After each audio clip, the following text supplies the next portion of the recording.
Welcome to today's Ukraine war update for June 28, 2026.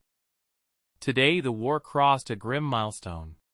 By Ukraine's count, Russia's total losses, soldiers killed and wounded since the full-scale invasion began, passed 1,400,000. Another 1,250 fell in just the last 24 hours.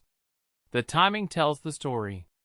This figure was reached during the heaviest sustained assault tempo of the entire war, week after week of more than 200 clashes a day, as Russia throws wave after wave of infantry at the Donbas. And what is all that blood bought? Almost nothing. The front is shifted by a handful of villages.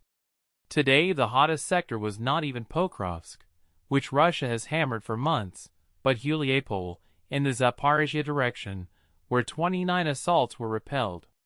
Across the whole front, Ukraine's general staff reported no significant Russian gains. 1.4 million casualties is not a number that fits on a screen. It is a city's worth of men, fed into a war that, for all its fury this summer, has barely moved. That is the price of Vladimir Putin's offensive. Beyond the headline figure, the daily toll holds its shape.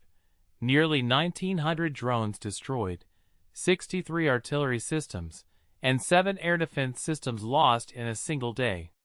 Russia's drone losses for the war now stand at over 377,000.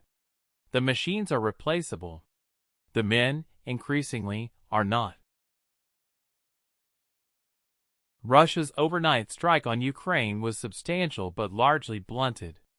It launched around 150 weapons, 142 drones, 6 Iskander ballistic missiles, and 2 anti-ship missiles repurposed against land targets. Ukrainian air defense performed strongly.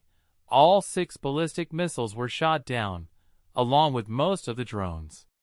Still, 14 drones and 1 missile struck home across 11 locations, including Kiev, Sumy and the Dnipropetrovsk region, damaging civilian infrastructure and wounding several people.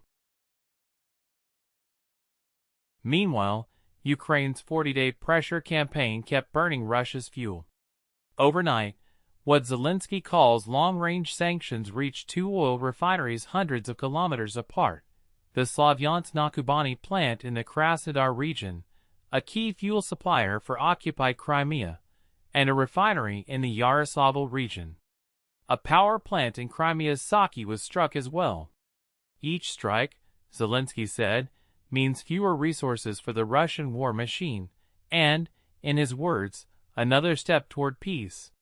The pressure on Moscow is now constant, from the front line to the refinery gate.